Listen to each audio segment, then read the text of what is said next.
Olá, pessoal! A aula de hoje é sobre relações ecológicas. Mas o que são as relações ecológicas? São aquelas relações estabelecidas entre os seres vivos em um ecossistema, né? Nós já sabemos lá que os ecossistemas da Terra têm seres vivos, obviamente. E aí esses seres vivos vão se relacionar entre si e com o meio ambiente, né? Então, essas relações que os seres vivos estabelecem entre si, dentro da mesma espécie ou entre as diversas espécies diferentes de um ecossistema, é o que a gente chama de relações ecológicas, tá? Vamos lá. As relações ecológicas, elas podem ser intraespecíficas ou interespecíficas. Intraespecíficas, dentro, específicas, vem de espécies, então relações dentro de uma mesma espécie, entre indivíduos de uma mesma espécie. E as relações interespecíficas, inter significa entre as espécies. Então, relações ecológicas que acontecem entre espécies diferentes, tá bom?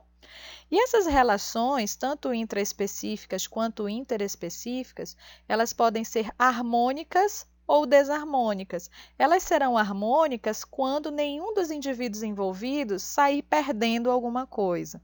E elas serão desarmônicas quando um dos indivíduos ou uma das espécies envolvidas sai perdendo com essa relação, certo? Então, hoje nós vamos ver as relações intraespecíficas harmônicas. Relações ecológicas intraespecíficas harmônicas. Nós temos as colônias e as sociedades, né? Começando aqui pela sociedade. Relação ecológica do tipo sociedade compreende uma interdependência comportamental entre os indivíduos de uma população biológica, né? Os indivíduos de uma mesma espécie vão ter comportamentos distintos que vão fazer com que eles vivam ali naquela sociedade, um dependendo do outro para sobreviver. Só que na sociedade eu vou ter uma nítida divisão de trabalho, né, entre os indivíduos, que a gente chama de castas, né? A gente vê isso principalmente na sociedade das abelhas, mas isso também acontece na sociedade das formigas e dos cupins. Nessas sociedades, né, das abelhas, por exemplo, eu vou ter as castas a casta das operárias, a casta da rainha e a casta dos zangões. Cada casta tem sua função definida. Casta da rainha e dos zangões serve para quê? Reprodução, meu bem. Eles vão se reproduzir aí enlouquecidamente. É a função deles dentro dessa sociedade. E as operárias, tadinhas, elas vão fazer o trabalho sujo, né? Vão tomar conta da rainha, do berçário, da limpeza da colmeia. Eu vou ter as operárias que vão sair para coletar pólen e néctar para a fabricação de mel e geleia real. Eu vou ter os soldados que vão cuidar da proteção. Só que aqui na sociedade, apesar de serem indivíduos interdependentes, né? Uma caixa depende da outra para sobreviver. Se uma operária disser assim, deu a louca nela, ai, não quero mais essa vida, eu vou embora, ela pode ir embora. Então, eles não estão ligados fisicamente. Se a rainha quiser ir embora, ela pode, se o zangão quiser ir embora, ele pode, se a operária quiser ir embora, ela pode, né? Isso também acontece na sociedade das formigas e dos cupins.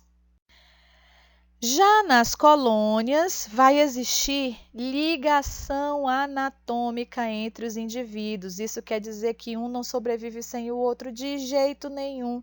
Eles vão estar ligados anatomicamente, fisicamente, né? Aqui nós temos 3 exemplos.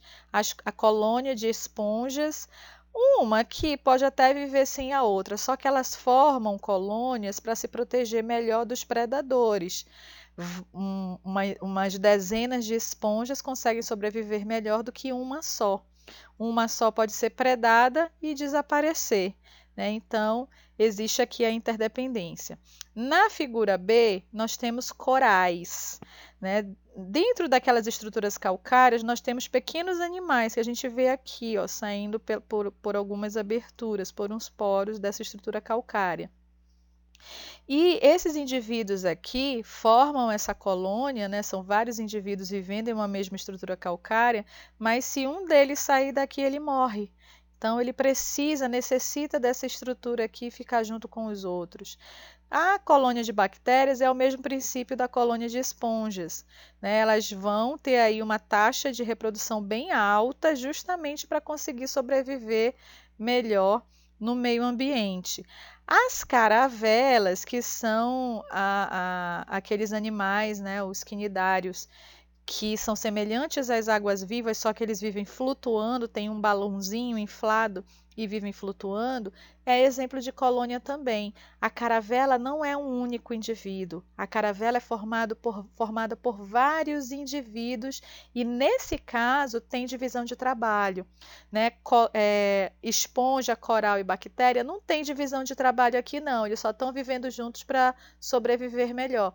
Mas no caso das caravelas, vai ter divisão de trabalho. Eu vou ter aqueles indivíduos responsáveis pela reprodução, outros pela captura de alimento, outros por manter o balãozinho lá inflado para ficar flutuando na água. E aí essa divisão de trabalho, né? Parece que é uma sociedade, mas não é, porque esses indivíduos não podem viver separadamente, existe ligação anatômica entre eles. Por isso, caravela é exemplo de colônia. Tá bom, minha gente? Era isso, por hoje é só, foi rapidinho, né?